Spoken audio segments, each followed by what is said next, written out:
Have you ever heard a story so chilling, so disturbing, that it makes you question the reality of the world around you? What if I told you this is a story of friendship, betrayal, and obsession, but the victims weren't just innocent, they were 12 years old. And it all started with a game of hide and seek in a quiet park in Waukesha, Wisconsin. But this was no ordinary game. Let me take you through the horrifying details of what happened on May 31, 2014, the day that would change lives forever. Meet Morgan Geyser and Anissa Weier, two 12-year-old girls who, on the surface, were just like any other preteens. They lived in the same apartment complex, bonded over shared interests, and spent time on the internet like millions of other kids their age. But what set them apart was their fascination with something darker, something that shouldn't have even been real. It all began with Slender Man, a fictional internet character, a tall, faceless figure who was said to lurk in the woods, watching and tormenting children. The internet had been buzzing with stories about Slender Man for years, and for Morgan and Anissa, he wasn't just a story, they believed he was real. But you know what's even scarier? They weren't just fascinated by him. They worshipped him, and as their obsession grew, so did their delusions. They truly believed that if they didn't kill someone for Slender Man, he would come after them. He would hurt them, he would hurt their families. And they decided that someone had to die. Someone had to be sacrificed. Someone they called their friend. Payton Leutner, Payton, or Bella, as her friends called her, had been friends with Morgan since 4th grade.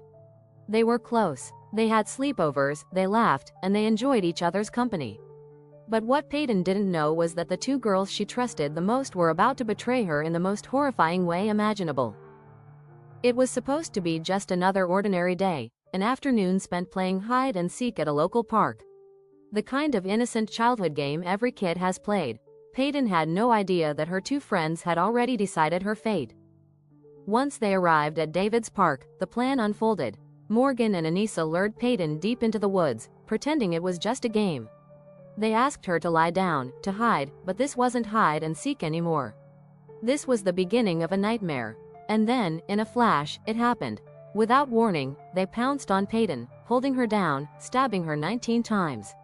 19 times with a 5-inch knife. 2 of those stabs were so close to critical organs, one nearly cutting a major artery. But against all odds, Payton fought for her life. Somehow, she survived.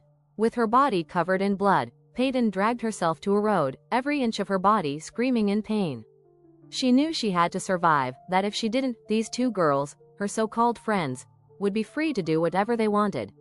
And then, just when it seemed like there was no hope left, a cyclist found her and called for help. Payton's injuries were so severe, the doctors said that if the knife had gone just a fraction deeper, she would have died. But she didn't, she lived. But the story doesn't end there.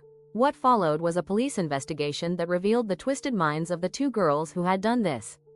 Morgan was described no empathy, no remorse for what she had done. Anissa, on the other hand, showed guilt. Yet both were adamant. What they did was necessary. Necessary to prove that Slender Man was real.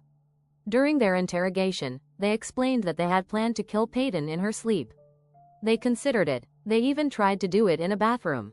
But none of those plans worked, so they settled on the idea of using the game of hide and seek as a cover.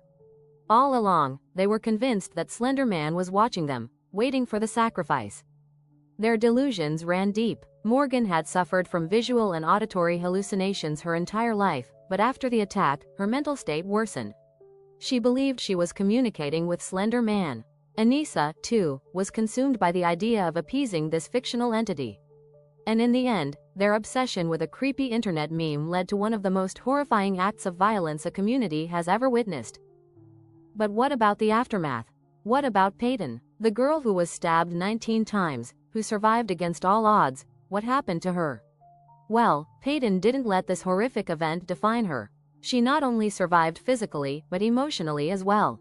In 2019, Payton spoke publicly for the first time, saying that the attack inspired her to pursue a career in medicine. She wanted to become a doctor, to help others, to heal. And perhaps, in a way, that was the most powerful act of defiance against what happened to her. As for Morgan and Anissa, after months of psychiatric evaluations and a lengthy trial, both were found not guilty by reason of mental disease or defect. They were sent to mental health institutions for treatment, where they would remain until their doctors deemed them fit to be released. But the story didn't end there, either. The case sparked a nationwide debate about the dangers of the internet, about how a fictional character could drive two children to commit such a heinous act. People started questioning, how much responsibility does the internet have for the actions of young minds? And even today, both Morgan and Anissa continue to receive treatment and supervision, long after the stabbing. Well, we're at the end of the video. You know what's crazy? That those girls, instead of being in jail, they put in a psychiatric hospital, right? Then they put in a group home with an ankle monitor. Okay.